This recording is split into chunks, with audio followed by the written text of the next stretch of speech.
Խաղաղության փաստաթղթի տեքստի համաձայնեցման մասին լուրն առնելուն պես միջազգային հանրությունը ոգևորություն ապրեց։ Թվում էր, ուր որ Ալիևը իր ստորագրությունը կդնի թղթի տակ։ Բոլոր պահանջները Հայաստանն ընդունել էր։ Փաստաթղթի համաձայնեցումն աճ ու ձախ ողջունում էին Գերմանիայի արտգործնախարարը նույնիսկ ասաց Հայաստանը համարձակ զիջումների գնաց։ Ինչու հիմա ոչ ոք չի հարցնում ով եւ ինչու է ձգձգում ստորագրումը։ Ինչ կա ձգձգողի ատամի տակ։ Հիմա կոչեր են անում ստորագրել։ Ոչ ոք չի մոռացել անշուշտ, որ մոսկովյան լրատվամիջոցին Ալիևը հրապարակային ասաց հենց բոլոր կետերը համաձայնեցված լինեն կստորագրի։ Երբ կստորագրվի խաղաղության պայմանագիրը։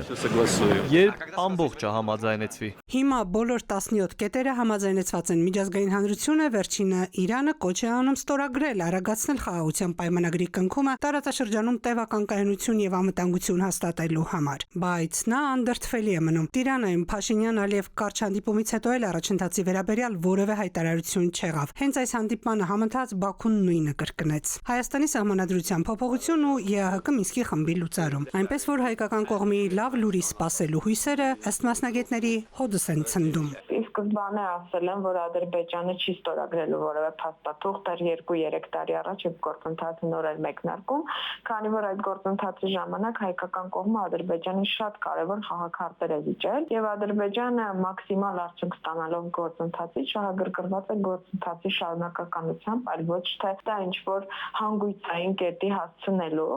այսինքն շահագրգռված է որպեսզի հետագա զիջումներ կորզի հայկական կողմից։ Մասնագետները պնդում են ցանկացած զիջումը հետևողականորեն նվազեցրել փաստաթղթի ստորագրման հավանականությունը, ու մինչև Ալբանիայում Փաշինյանն ու Ալիևը սկզբում ոտքի վրա, ապա արդեն նստած զրուցում էին, այդ ընթացքում Ադրբեջանի արտգործնախարարության ներկայացուցիչը նաև Հայաստանի զինանշաններ թիրախավորել։ Նույնիսկ զինանշանը, որը հիշատակվում է Հայաստանի սահմանադրության 21-րդ հոդվածում, արտացոլում է հարևանների նկատմամբ Հայաստանի տարածքային պահանջները։ Արարատն էր Հաջիզադեի աչքը ծակել։ Մասնագետները չեն շտապում ենթադրել, որ հիմա էլ զինանշանի կամ այլ խորհրդանիշի հարցը նախապայմանի սեղանին կդնեն, բայց հենց ադրբեջանցի կոնֆլիկտաբանն է հաստատում, նա ամեն ինչ անելու է, որ ձգձգի ստորագրումը։ Ալիևը չի ստորագրելու։ Նա հիմա էյֆորիայի մեջ ընկած ձգտում է Հայաստանից պոկել առավելագույնը։ Ամեն պատրվակ պատճառ վերջնագիր կդնի սեղանին, որ ձգձգի, չստորագրի։ Հնդածս ամեն օր է Բաքվի մեդիան ռազմական ագրեսիայի շունչը տարածում։ Իշխանական падգամավորները ուղիղ են խոստանում վերացնել Հայաստանը։